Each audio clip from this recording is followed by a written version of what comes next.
The morning of March 4th, 1944, began like countless others for Lieutenant Robert Johnson. But this mission would make history. 25,000 feet above the German border, he banked his P-51 Mustang into formation with the bomber stream ahead. Below him, frost-covered fields stretched toward Berlin 560 miles from his base at Debden, England. Every pilot in the 354th Fighter Squadron understood the magnitude of what they were attempting. No single-engine fighter had ever escorted bombers this deep into Nazi Germany and returned home safely. Preparing and narrating this type of story took us long efforts and hard work. So, if you are enjoying the story, please consider subscribing to our channel. Johnson glanced at his fuel gauges, still hardly believing what they told him. His internal tanks held 269 gallons of aviation fuel. The two cylindrical drop tanks beneath his wings added another 216 gallons, 485 gallons total.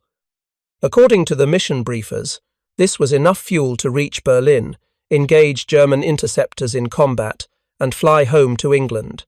The numbers seemed impossible by every conventional understanding of fighter operations.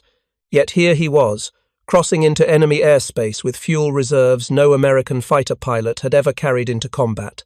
If you're finding this deep dive into history fascinating, please hit that subscribe button and ring the notification bell. Help us continue bringing you these untold stories of innovation and courage by liking this video and sharing it with fellow history enthusiasts. Let us know in the comments where in the world you're watching from today. The story behind Johnson's impossible mission began 2.5 years earlier in the cramped engineering offices of North American Aviation in Inglewood, California. There, chief designer Edgar Schmued had been defending an aerodynamic principle that violated everything conventional wisdom said about aircraft design. He proposed using a laminar flow wing that shifted the point of maximum thickness from 25% of the chord length where it had been since the Wright brothers to 50%. Established aeronautical engineers across the industry called the idea reckless, even dangerous. But Schmued's wind tunnel data told a different story. The numbers suggested this radical wing design could reduce drag by 20% compared to traditional airfoils. If the data proved accurate in actual flight conditions, it would transform a capable interceptor into something unprecedented. A fighter with the range to escort bombers anywhere in Europe. The wing design represented only half of the equation, however. Extended range required fuel, lots of it. And by early 1944, British engineers at Bowater Scott Corporation were solving that problem with an innovation that seemed absurdly primitive. Fuel tanks, made from paper. Not ordinary paper, mind you. These tanks were constructed from kraft paper, the same heavy-duty material used for industrial shipping containers laminated with resorcinol formaldehyde resin and formed over wooden molds. Each cylindrical tank could hold 108 gallons of aviation fuel. Strategic metals like aluminum were too precious to waste on expendable items that would be used once and then jettisoned over enemy territory. These paper tanks could be manufactured by the thousands from non-critical materials that didn't compete with aircraft production. Two innovations. One wing design that most experts dismissed as too risky. One fuel tank construction that seemed laughably primitive.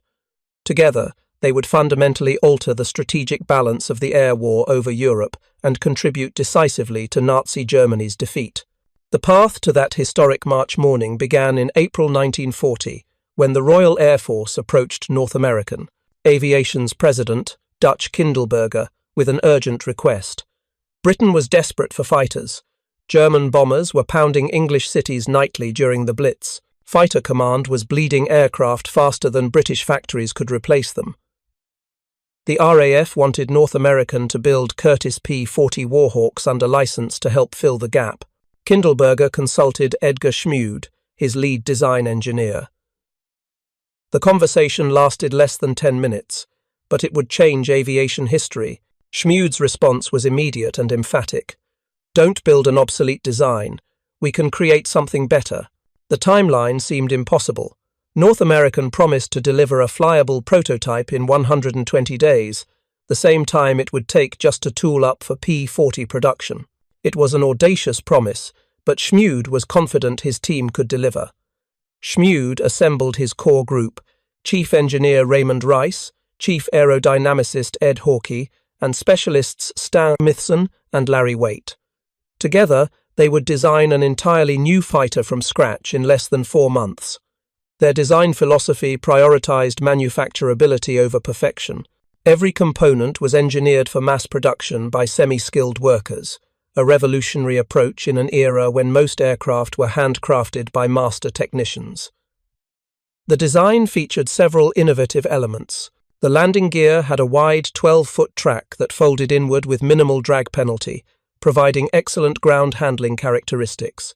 The fuselage was designed around the Allison V1710 engine and a pilot of average dimensions, creating the narrowest possible frontal area to minimize drag. But the most radical decision involved the wing. Schmued chose to use a laminar flow airfoil design that existed primarily in wind tunnel data rather than proven operational aircraft. The principle was elegant but unproven in combat conditions.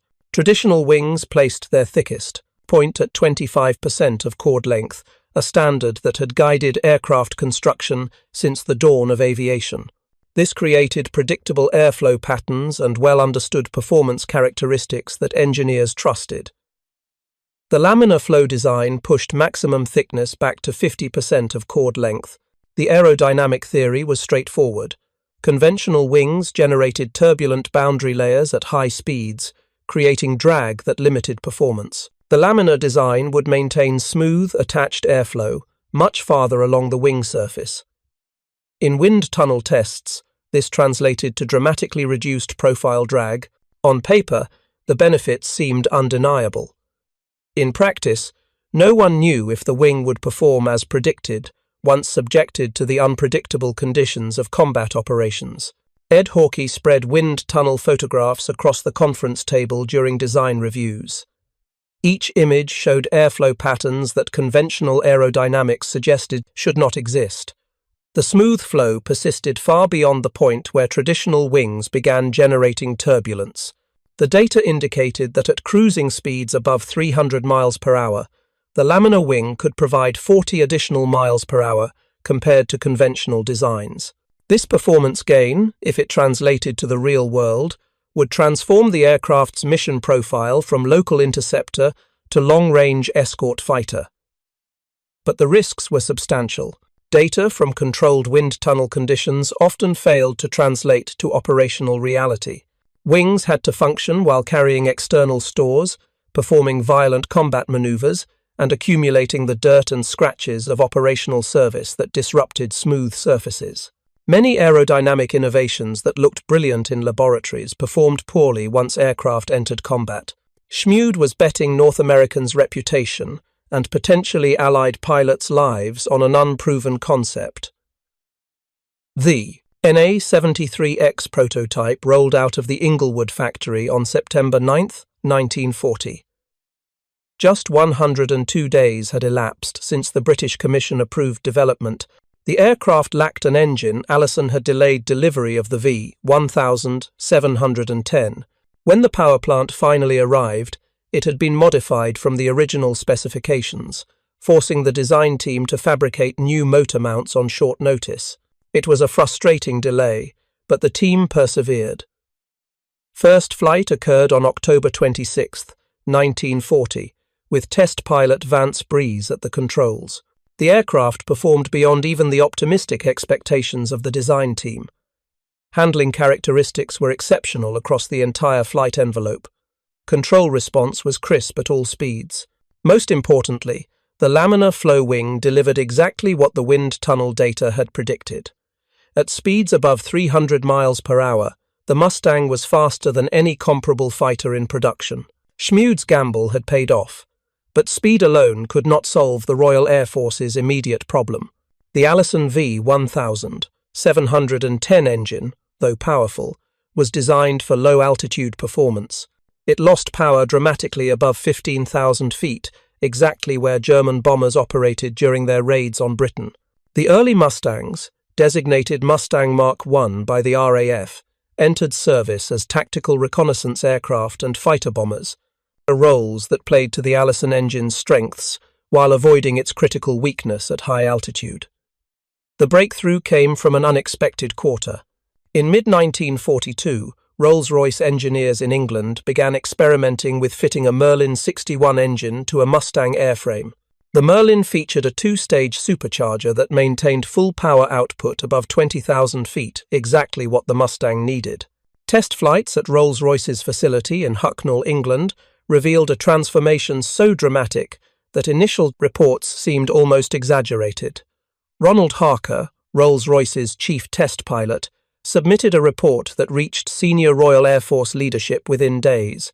The Merlin-powered Mustang was superior to the Spitfire above 20,000 feet. It was faster, had better range, and was potentially capable of escort duties that no existing fighter could perform. The report triggered immediate action. North American received authorization to develop production versions of the Merlin-powered Mustang, designated P-51B and C by the U.S. Army Air Forces. The marriage of Schmued's laminar flow wing and the Rolls-Royce Merlin engine created an aircraft with unprecedented capabilities. But transforming technical potential into operational reality required solving one final problem: fuel capacity.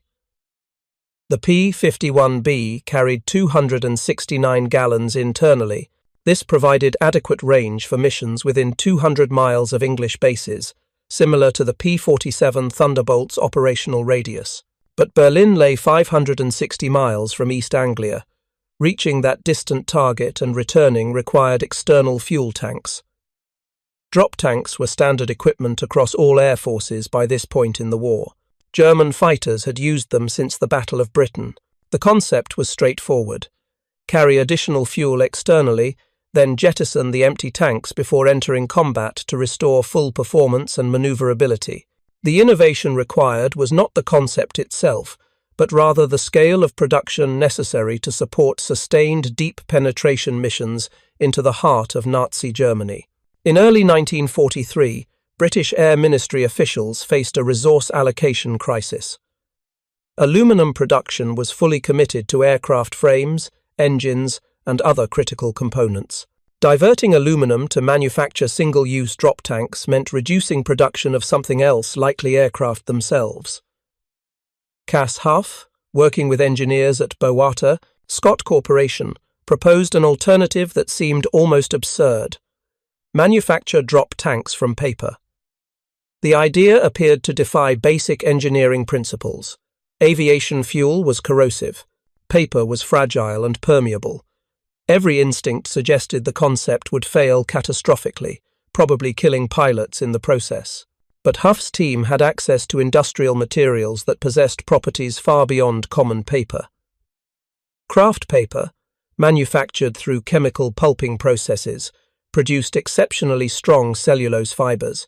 When laminated with resorcinol formaldehyde resin and heat-cured, the resulting material was stronger than the paper itself, resistant to fuel for limited periods, and could be formed into complex shapes using relatively simple manufacturing equipment. The design process focused ruthlessly on functionality rather than perfection. The tanks consisted of three main components: nose cone, tail cone, and cylindrical center section. Each piece was formed over wooden molds using multiple layers of kraft paper, with each layer carefully oriented to provide strength in multiple directions. The nose and tail cones were constructed from overlapping paper segments, creating a scalloped texture where pieces met. The center section was wrapped in continuous layers, producing a seamless surface. Internal baffles made from wood prevented fuel from surging during violent combat maneuvers. The interior was coated with cellulose-based lacquer designed to resist aviation gasoline. Brass fittings, precisely machined, connected the tank to the aircraft's fuel system. The complete assembly weighed approximately 80 pounds empty, comparable to metal tanks of smaller capacity. But these paper tanks held 108 US gallons, substantially more than the 75-gallon metal tanks that were standard issue for American fighters. The critical limitation was time. The resorcinol adhesive, while creating exceptionally strong bonds, was slowly dissolved by prolonged contact with aviation fuel. paper tanks had to be filled immediately before flight and could not remain fueled for more than a few hours without developing leaks. But this limitation didn't affect operational use at all. Fighters were fueled as part of pre-flight preparation anyway. The tanks would be used for several hours during the mission, then jettisoned over enemy territory before combat. They were never intended to be recovered or reused. The single-use nature actually simplified logistics tremendously. There was no need to recover tanks dropped over enemy territory. No maintenance schedules, no inspection requirements, no cleaning procedures. They were expendable by design use once and discard. The paper tanks were painted silver to distinguish them from grey metal tanks, allowing ground crews to quickly identify tank types during fueling operations. The silver finish also reflected solar heat, reducing fuel evaporation at altitude. Production began in late 1943 at multiple facilities across Britain. The manufacturing process required no specialized metalworking equipment, no skilled welders, no precision forming of sheet metal. Paper mills and packaging factories could be converted to drop tank production with minimal modifications. Output could scale rapidly based on demand without competing for critical aluminum supplies or specialized labor. It was industrial optimization at its finest. By December 1943, paper drop tanks were entering service with 8th Air Force fighter groups. The 354th Fighter Squadron, flying P-51Bs, conducted their first long-range escort mission on December 13th, targeting German U-boat pens at Kiel. The mission required a round trip of nearly 500 miles. Every P-51 returned safely, proving that Schmued's wing design, combined with external fuel tanks, could push American fighters far deeper into German territory than anyone had thought possible. But Kiel was not Berlin. The German capital lay 100 miles farther east, defended by concentrated fighter forces operating over their own territory with intimate knowledge of the terrain. Reaching Berlin would require not just adequate fuel, but reserves sufficient for extended combat operations against experienced Luftwaffe pilots. The mission profile seemed to exceed the physical limits of single-engine fighter design. Colonel Don Blakesley commanded the 4th Fighter Group at Debden, 40 miles north of London. His pilots had flown Spitfires with the Royal Air Force before transferring to American squadrons. They understood the brutal mathematics of bomber escort better than most. Without continuous fighter protection, German interceptors devastated undefended bomber formations. Loss rates during deep penetration missions had approached 30% unsustainable for any military campaign. The P-47 Thunderbolt, despite its ruggedness and heavy armament, could barely reach the Fey, German border with meaningful fuel reserves for combat. The P-38 Lightning had better range but suffered from compressibility problems at high altitude that made it vulnerable to experienced German pilots. Neither aircraft could escort bombers to Berlin and back with sufficient reserves for combat. The strategic bombing campaign, once envisioned as the war-winning weapon that would destroy German industry from the air, was failing because bombers could not survive long enough to deliver their ordnance effectively. On February 28, 1944, the 4th Fighter Group received their first P-51 Mustangs. The pilots approached the sleek fighters with mixed emotions. The Thunderbolt could absorb tremendous battle damage and still bring its pilot home. It was a tank with wings. The Mustang, with its liquid-cooled engine and lightweight construction, seemed fragile by comparison. But flight characteristics during initial checkout flights changed skepticism to enthusiasm. The Mustang responded crisply to control inputs at all speeds. The Merlin engine provided smooth, reliable power from sea level through 30,000 feet. Most significantly, fuel consumption at cruise settings matched the optimistic projections. The aircraft could remain airborne for over 6 hours while carrying external tanks. 4 days later, on March 4th, the 4th Fighter Group launched their first mission in P-51 Mustangs. The target was Berlin. 62 Mustangs from 3 squadrons would escort bombers deeper into the Reich than single-engine fighters had ever penetrated. Weather complicated the mission. Heavy overcast covered northern Germany, and communication problems scattered the bomber formations. Only 32 bombers ultimately reached Berlin, but the significance was unmistakable and historic. American single-engine fighters had reached the German capital, engaged Luftwaffe interceptors in combat over the city, and returned safely to England. The impossible had become possible. Before we continue with what happened next, if you're enjoying this story of innovation and determination, please take a moment to subscribe to our channel and hit that notification bell. Your support helps us bring you more detailed historical content like this. Don't forget to like this video and share your thoughts in the comments below. 2 days after that historic first mission, on March 6th, the operation was repeated on a massive scale. 660 bombers attacked Berlin in daylight, escorted by over 150 P-51 Mustangs, along with P-38 Lightning and P-47 Thunderbolt groups. The Mustang formations maintained protective positions throughout the entire mission profile, engaging German interceptors over the target area and escorting bombers home. German pilots, accustomed to attacking undefended bombers after Allied escorts reached their fuel limits and turned back, discovered that American fighters could now maintain combat effectiveness throughout the entire mission. The rules had changed, and Germany was on the losing side. General Major Adolf Galland, one of Germany's most successful fighter aces with over 100 victories, flew combat missions during this period despite his administrative position as General der Jagdflieger General of fighter pilots. He encountered P-51 formations over Germany and immediately recognized the strategic implications. His combat assessments submitted through official channels noted that American fighters were operating at full capability over Berlin, engaging aggressively with no apparent fuel conservation behavior whatsoever. They were not flying at the edge of their range, barely making it home.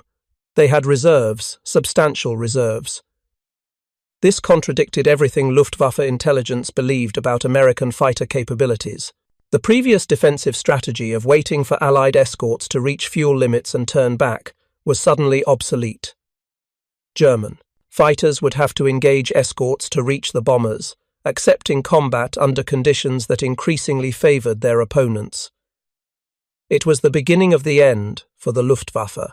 The captured P-51 Mustang arrived at Rechlin-Las airfield in Mecklenburg, Germany, on March 6, 1944, transported by rail from a crash site near Brandenburg. The aircraft had been shot down 2 days earlier during that first American fighter escort mission to Berlin. The pilot had not survived the impact, but the airframe remained largely intact, providing German technical staff with their most complete example yet of the aircraft that was rapidly changing the balance of air power over the Reich. At Erprobungsstelle Rechlin, the Reich's primary aircraft testing and evaluation center, teams of engineers and pilots worked systematically to understand every advantage the Allies possessed in the air war. The technical evaluation of the captured Mustang began immediately. German intelligence had been tracking reports of increased American fighter activity deep over German territory, but the official assessment remained that single-engine fighters simply lacked sufficient range to escort bombers to Berlin. The distance from English bases to the German capital measured approximately 560 miles one way. Standard fighter aircraft, even with external fuel tanks, could not carry enough fuel for such a mission while maintaining combat capability. Or so they believed. This assessment had been based on analysis of earlier captured P-47 Thunderbolts and P-38 Lightnings, both of which had demonstrated limited penetration into German airspace before fuel constraints forced them to turn back. The events of March 4th and 6th had shattered these assumptions completely. American single-engine fighters had reached Berlin, engaged in sustained combat, and returned to England with fuel to spare. The Americans had solved the escort fighter problem, and the Germans needed to understand how. Preparing and narrating this type of story took us long efforts and hard work. So if you are enjoying the story, please consider subscribing to our channel. The evaluation team measured the P-51B's internal fuel capacity first. The aircraft featured 2 wing tanks, each holding 92 gallons of aviation fuel for a total of 184 gallons in the wings. Additionally, the fuselage contained an 85-gallon fuel tank positioned directly behind the cockpit. This fuselage tank had been a relatively recent addition to the P-51B design, incorporated during production to extend range. Total internal fuel capacity was 269 gallons. The Packard-built Merlin engine, a license-produced version of the Rolls-Royce Merlin that had transformed the Mustang's high-altitude performance, consumed fuel at rates that varied with power settings. At economy cruise settings, the engine burned approximately 60 gallons per hour. At normal cruise power, consumption increased to approximately 75 gallons per hour. German engineers performed range calculations using these figures. With 269 gallons of internal fuel and consumption of approximately 70 gallons per hour at cruise settings, the P-51B could fly for roughly 3.8 hours. At the aircraft's cruising speed of approximately 300 miles per hour, this yielded a maximum range of 1,140 miles. This was precisely enough to reach Berlin from English bases and return, but only barely, with no reserves for combat operations whatsoever. Yet combat reports clearly indicated American fighters had engaged in prolonged dogfights over Berlin, sometimes lasting 15 to 20 minutes before disengaging and flying home. Combat power settings consumed fuel at rates exceeding 100 gallons per hour. Such fuel expenditure should have left aircraft unable to complete the return journey. Many pilots should have run out of fuel over enemy territory. The calculations did not explain what German pilots were observing in combat. Something was missing from the equation. The answer became apparent when technical staff examined the aircraft's wing structure more carefully. The P-51B featured standardized hardpoints under each wing designed to accommodate external stores. These attachment points included fuel line connections, indicating they were designed specifically for external fuel tanks. The question was not whether the Americans were using drop tanks, that much was obvious. The question was what capacity these tanks had, and how the Americans were producing enough of them to maintain such intensive operational tempo. The search for American drop tanks from the March missions began immediately. Intelligence officers plotted likely jettison points based on engagement locations reported by Luftwaffe pilots. Drop tanks would typically be released when enemy fighters were encountered, as external stores reduced maneuverability and speed dramatically. Search teams composed of Wehrmacht personnel and Hitler Youth volunteers spread across the countryside northeast of Berlin, looking for any debris from the air battles. Within 3 days, several objects were recovered from fields and forests in the region. Most were fragmentary, crushed on impact or damaged by the fall from thousands of feet, but 2 examples arrived at Rechlin in relatively intact condition, having landed in soft soil or winter wheat that cushioned their impact. What German engineers discovered when they examined these objects revolutionized their understanding of American industrial methods and capabilities. The captured drop tanks were cylindrical, measuring approximately 100 inches in length, with a diameter of roughly 22 inches at the widest point. Capacity calculations indicated each tank held approximately 108 US gallons. 2 such tanks would provide 216 additional gallons of fuel, extending the P-51's total fuel capacity to 485 gallons. With this fuel load, the Mustang could fly for approximately 6.7 hours at cruise power settings, yielding a range exceeding 2,000 miles. This was more than sufficient for the Berlin mission with substantial combat reserves. The fuel capacity mathematics now made perfect sense, but what captured the immediate attention of German engineers was not the capacity of the tanks, but rather their construction. The drop tanks were not made of metal. Running a hand along the surface revealed a texture completely unlike aluminum or steel. The silver paint coating the exterior could not disguise the fundamental nature of the material beneath. When engineers carefully scraped away a small section of paint near the tail cone, they found multiple layers of heavy paper, each layer perhaps 0.5 millimeter thick, compressed, laminated together with a resinous adhesive. The construction was sophisticated and purposeful, not crude or makeshift. The nose cone and tail cone were formed from overlapping pieces of paper material, pressed into shape with precision. Each piece was visible as a slight ridge where it overlapped with adjacent pieces, creating a scalloped texture. The center section was seamless, wrapped around a cylindrical form in continuous layers. The fuel fittings were brass, precisely machined and properly sealed. Peering through the filler cap revealed an interior coated with what appeared to be a cellulose-based lacquer designed to resist the corrosive effects of aviation gasoline. This was no desperate improvisation. This was engineered manufacturing at scale.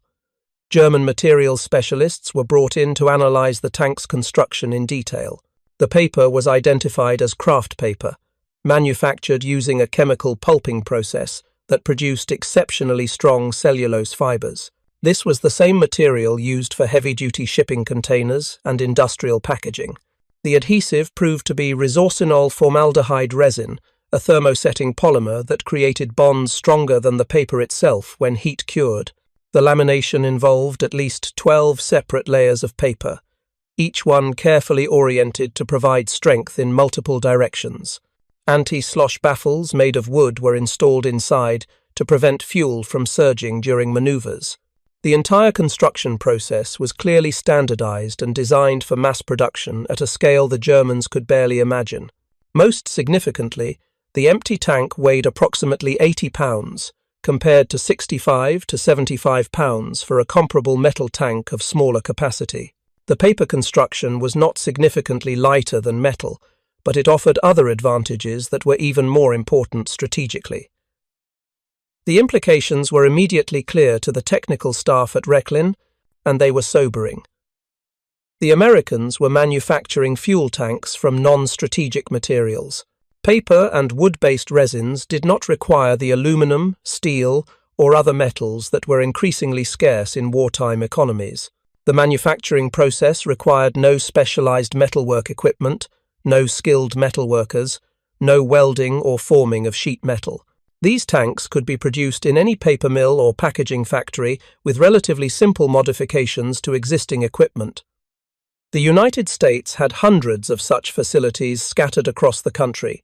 If even a small percentage of American paper production capacity had been converted to drop tank manufacturing, output could reach thousands of units per week, perhaps tens of thousands. The tanks appeared to have no serial numbers, no manufacturer markings, nothing to indicate limited production runs. They were commodity items, mass-produced and completely expendable. Use once and throw away. Intelligence officers began, researching American paper industry capacity with growing alarm. The United States produced approximately 12 million tons of paper annually before the war, with production increasing dramatically during wartime mobilization. Converting even 1% of this capacity to drop tank production would yield over 100,000 tanks per month, far exceeding any plausible requirement for P-51 operations. The real constraint would not be materials, but rather the availability of manufacturing equipment and labor to assemble the tanks. But this was precisely the type of manufacturing that could be performed by semi-skilled workers after minimal training. No master craftsman required, no years of apprenticeship needed. The paper tanks represented industrial efficiency and resource optimization on a scale that German planners found difficult to comprehend and impossible to match. Every aspect of the design reflected systematic engineering optimization for mass production and field use. Further analysis revealed additional details about the paper tank's design philosophy and operational use. The tanks were strictly single-use items by design. The resorcinol adhesive, while creating exceptionally strong bonds when cured, was slowly dissolved by prolonged contact with aviation gasoline. Intelligence reports and interrogation of captured American aircrew indicated that paper tanks had to be filled immediately before flight and could not be stored filled for more than a few hours without developing leaks. But this was not a limitation that affected operational use in any way. Fighters were fueled as part of pre-flight preparation anyway. The tanks would be used for a few hours during the mission, then jettisoned over enemy territory before engaging in combat. The single-use nature actually simplified logistics tremendously. There was no need to recover and reuse the tanks, no need for cleaning, inspection, or maintenance. They were expendable by design, ultimate expression of America's overwhelming industrial capacity. The German evaluation also noted the color coding of the tanks. Paper drop tanks were painted silver, while metal tanks used by American forces were painted grey. This color distinction allowed ground crews to quickly identify tank types during fueling operations. The silver finish on paper tanks also helped reflect solar heat, reducing fuel evaporation and vapor pressure issues at altitude. Every detail had been thought through systematically. If you're finding this story as fascinating as we do, please help our channel grow by subscribing and hitting that notification bell. Share this video with anyone interested in World War II history or the story of innovation under pressure. Your engagement helps us continue producing in-depth historical content. Thank you for watching. By late March 1944, German intelligence had traced the origin of the paper drop tanks to British development efforts.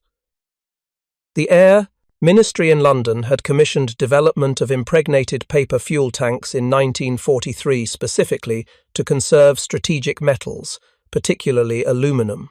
The Bowota Scott Corporation, utilising its expertise in paper manufacturing, had developed the production process. The tanks entered service with RAF fighter squadrons in late 1943. American forces quickly adopted the design, and multiple manufacturers in both Britain and the United States were producing tanks for use by USAAF fighter groups by early 1944. The innovation had been driven by British resource scarcity, but was being exploited on a massive scale by American industrial capacity. This pattern was repeated across virtually every category of military equipment. The broader implications extended far beyond fuel tanks. German technical staff began a systematic review of captured American equipment, looking for other examples of industrial innovation and mass production techniques. The results painted a consistent and deeply troubling picture. American equipment was not always technologically superior to German equivalents in terms of individual component performance. German optics were often better. German small arms were often more sophisticated in design. German armor metallurgy was in some respects more advanced, but American equipment was consistently better manufactured, more standardized, more reliable, and most critically available in vastly greater quantities. The American approach prioritized producibility over perfection. Components were designed from the outset for mass production by semi-skilled workers, using standardized tooling. Parts were interchangeable between units without hand-fitting. Assembly line methods reduced production time and increased output dramatically. The contrast with German production methods was stark and painful. German weapons and equipment were often technical masterpieces, hand-fitted by skilled craftsmen. A German tank or aircraft engine represented the peak of precision engineering, a work of art as much as a weapon. But building such equipment required skilled labor, specialized tools, and significant time per unit. Production rates were constrained by the availability of master craftsmen and precision manufacturing equipment. The Germans built superior individual items. The Americans built adequate items in overwhelming quantity. In industrial warfare, quantity had proven decisive. The paper drop tanks falling across Germany were a perfect symbol of this fundamental difference in approach. They were not technically impressive glued paper cylinders that leaked after a few hours, but they were good enough for the mission, manufacturable in enormous quantities from non-strategic materials, and they solved the range problem that was killing the Luftwaffe. The summer of 1944 brought the full devastating impact of American escort fighter capability. The 8th Air Force conducted deep penetration raids almost daily when weather permitted. Mustangs provided continuous escort from England to targets across Germany and back again. Luftwaffe fighter losses mounted catastrophically. In June 1944, approximately 350-day fighters were lost, defending the Reich. In July, losses exceeded 350 single-engine fighters in the West alone, representing a 31% monthly attrition rate. August saw similar losses with a 36% attrition rate. At these loss rates, experienced pilots were being killed faster than they could possibly be replaced by training schools. The replacement pilots arriving from training schools had perhaps 150 hours of flight time compared to 300 hours or more for American pilots. Many German replacement pilots had as little as 30 hours flying their specific aircraft type before being assigned to operational squadrons facing veteran American pilots in superior aircraft. The experience gap, combined with numerical inferiority and the constant presence of P-51 escorts, made daylight operations over Germany increasingly deadly for the Luftwaffe. Adolf Galland submitted repeated assessments to Hitler and senior Wehrmacht leadership throughout this period. His September 1944 report stated the situation bluntly and without sugarcoating. The Luftwaffe could not win the air war. Germany lacked the resources, the fuel, the aircraft, and, most critically, the trained pilots necessary to contest Allied air superiority. The Americans could replace losses faster than Germany could inflict them. Their industrial capacity was beyond Germany's ability to counter through combat operations alone. The only viable strategy was to husband remaining resources for defense of critical targets and hope for a political settlement before complete collapse. The paper drop tanks continued to fall across Germany throughout late 1944 and into 1945. German civilians learned to recognize the distinctive cylindrical shapes lying in fields and forests.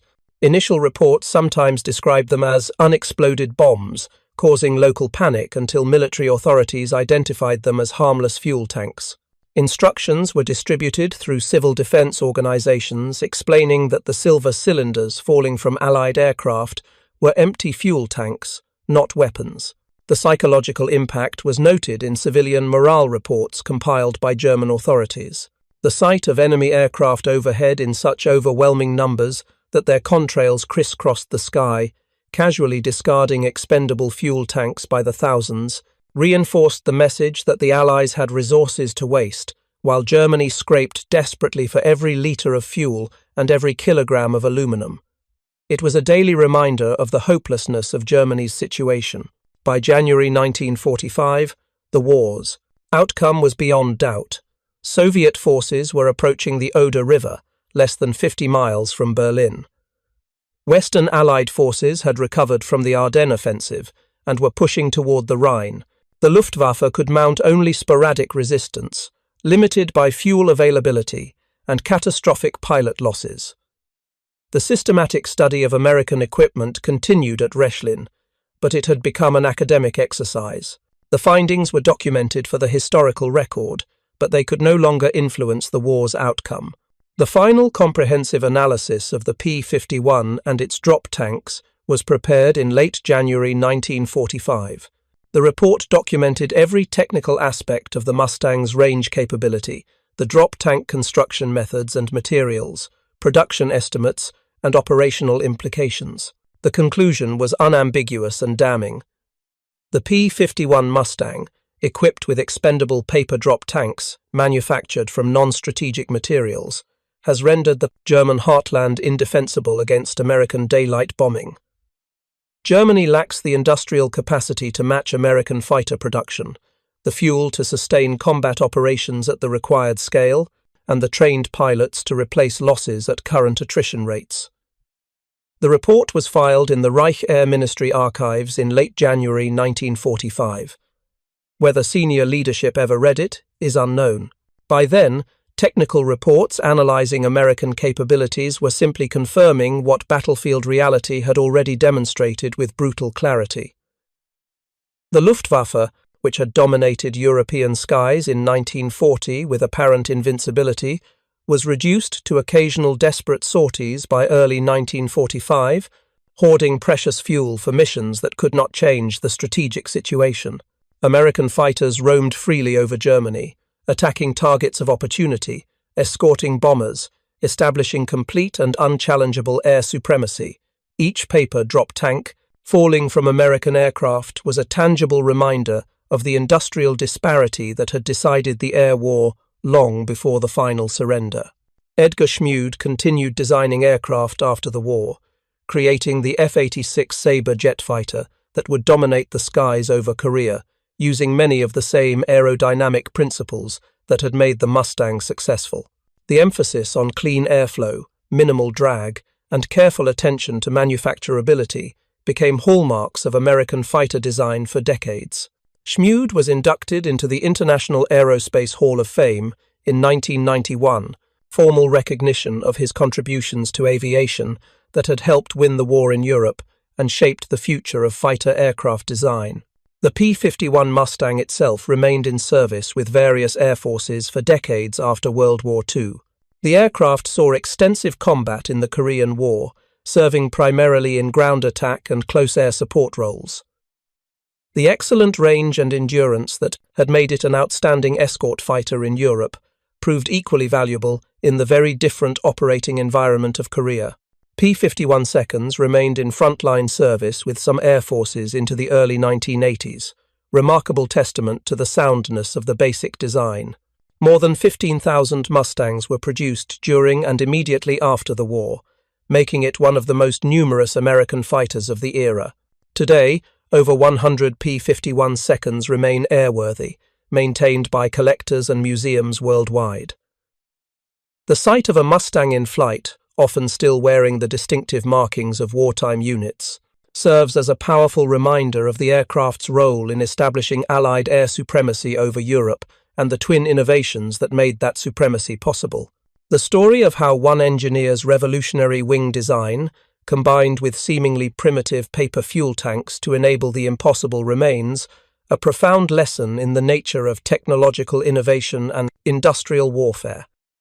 Neither innovation alone could have achieved the strategic transformation that occurred in 1944. Schmued's laminar flow wing provided the aerodynamic efficiency necessary for extended range, but only when combined with external fuel tanks that could be mass-produced from non-strategic materials did the transformation become possible. The paper drop tanks represented appropriate technology, solving a specific problem with elegant simplicity. They were not sophisticated or technically impressive by any traditional measure. A tank made from glued paper, designed for single use, manufactured from materials that required no critical metals or specialized labor, yet it provided exactly what was needed: the ability to carry enough fuel to reach Berlin and return with reserves for combat. The solution was good enough for the mission, and, in warfare, good enough delivered in overwhelming quantity proved more valuable than technical perfection available in limited numbers. Thank you so much for watching this deep dive into one of World War II's most important yet often overlooked innovations. If you found this story compelling, please subscribe to our channel and hit that notification bell so you never miss our detailed historical breakdowns. Like this video, share it with fellow history enthusiasts, and let us know in the comments what historical topics you'd like us to explore next. Your support makes content like this possible. For more detailed historical stories, check out the other videos on your screen now. Until next time, keep exploring history.